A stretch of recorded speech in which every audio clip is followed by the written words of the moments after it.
Hello students, welcome all of you. तर आज आपला दुसरा पाठ. पहिला पाठ ज्याप्रमाणे उतार्यावर आधारित होता, अगदी त्याचप्रमाणे दुसरा पाठ हे कवितेवर आधारित आहे. तर यावर देखील आपल्याला 3 प्रश्न येणार आहेत.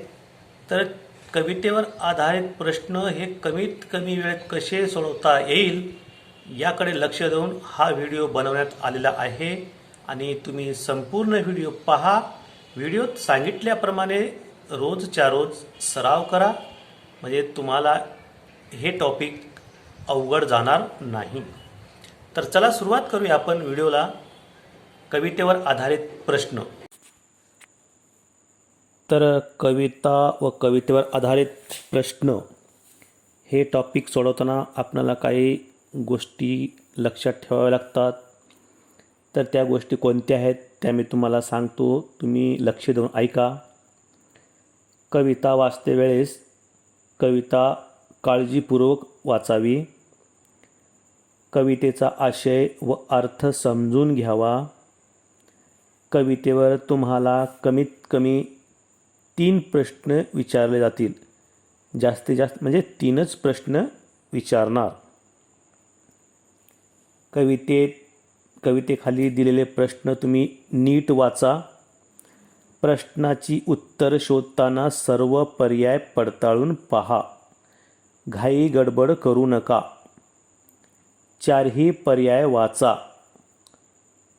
घाई न करता योग्य उत्तराची खात्री झाल्यावरच त्या पर्याय क्रमांकाचे वर्तुळ रंगवा. तर अशा काही महत्त्वाच्या गोष्टी आहेत त्या तुम्हाला लक्षात ठेवल्याच पाहिजे, तर आपल्या काही चुका होणार नाहीत. तर मी तुम्हाला नमुना दाखल 1-2 कविता घेतो. त्यातली पहिली कविता अशी आहे. ते देशासाठी लढले, अमर हुतात्मे झाले. सोडिले सर्व घरदार, त्यागिला मधुर संसार. ज्योती समजीवन जगले, ते देशासाठी जगले. तो सुरुंग तो उपवास, ते साखळ दंड तनूस. कुणी फासावरती चढले, ते देशासाठी लढले. झगडली झुंजली जनता, मग स्वतंत्र झाली माता.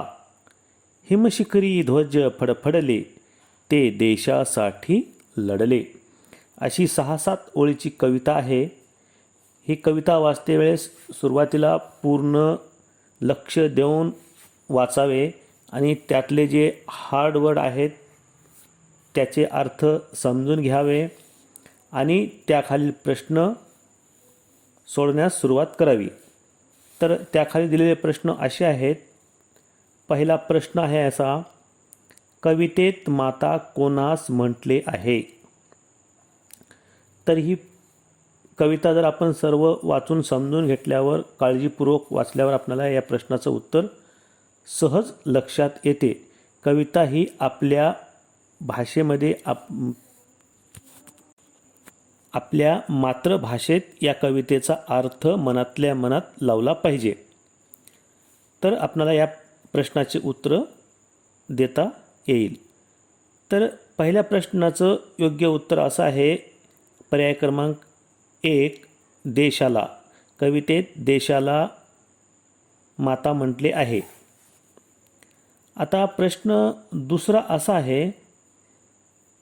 देशभक्तांच्या आयुष्याची तुलना कोणाशी केली आहे? यातला पहिला पर्याय आहे मधुर संसाराशी. दुसरा पर्याय आहे स्वतः जळणाऱ्या ज्योतीशी. तिसरा पर्याय हिमशिखरांशी आणि चौथा पर्याय आहे ध्वजांशी. तर याचं योग्य उत्तर आपणाला असं देता येईल की तुलना ही स्वतः जळणाऱ्या ज्योतीशी केले आहे. म्हणून प्रश्न दुसऱ्याचा पर्याय क्रमांक 2 हे योग्य उत्तर आहे. आता प्रश्न आपला तिसरा आहे.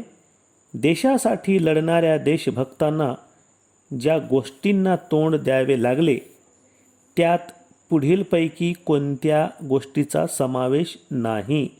हे पहा, तिसरा प्रश्न हा समावेश नाही म्हणजे निगेटिव्हिटीचा प्रश्न आहे, असे प्रश्न लक्षपूर्वक वाचायचे. पूर्ण प्रश्न वाचून त्याचा अर्थ आपल्या मनात लावला पाहिजे आणि उत्तर शोधलं पाहिजे. तर यामध्ये अशा प्रश्नामध्ये 3 पर्याय बरोबर असतात आणि 1 पर्याय हा चुकीचा असतो. तर ते चुकीचा पर्यायच या प्रश्नाचं योग्य उत्तर राहणार. तर याच्यामध्ये प्रश्न 3मध्ये पर्याय क्रमांक 3 जनतेशी झगडावे लागले हे चुकीचं पर्याय आहे. म्हणून प्रश्न 3चं योग्य उत्तर पर्याय क्रमांक 3 येईल. तर अशा प्रकारची ही कविता आहे. आता याच्यानंतर आपण एक दुसरी कविता घेणार आहोत. ती छोटी आहे. तर पहा, गोठ्यामधुनी गुरे वासरे खाती हिरवा चारा, नवी हुशारी देई त्यांना थंड रानचा वारा, गडी माणसे मोठ चालता आनंदाने गाती, पक्षी त्यांना साथ आपुली मंजुळ गाणी देती, थंडीमधल्या सांजरातच्या गोष्टी झाल्या खाक, आणि बाजूला उरली होती शेकोटीची राख. अशी हे 6 ओळीची कविता आहे. यामध्ये देखील काही अवघड शब्द आहेत. त्या कोणत्या आहेत त्या आपण त्याचा मनातल्या मनात अर्थ लावला पाहिजे आणि संपूर्ण कवितेचं आशय चांगला समजून घ्या आणि त्याच्या खाली प्रश्न विचारले आहेत त्या प्रश्नाचं योग्य उत्तर देण्याचा प्रयत्न करा. तर या कवितेवर पहिला प्रश्न आहे, गुरावासरांना नवी हुशारी कशामुळे वाटत होती? पहिला पर्याय आहे हिरवा चारा खाल्ल्यामुळे. दुसरा पर्याय आहे गडी माणसाची गाणी ऐकल्यामुळे.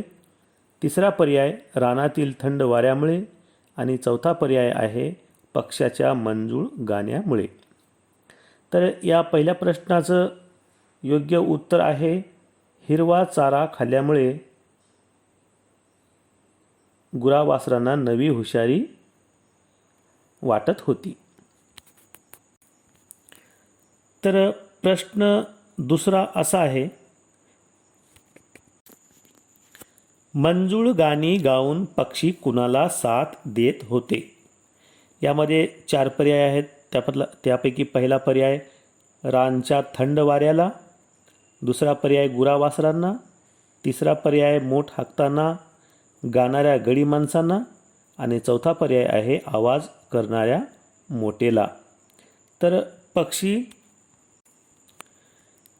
मोठ हाकताना गाणाऱ्या गडी माणसांना हे साथ देत होते.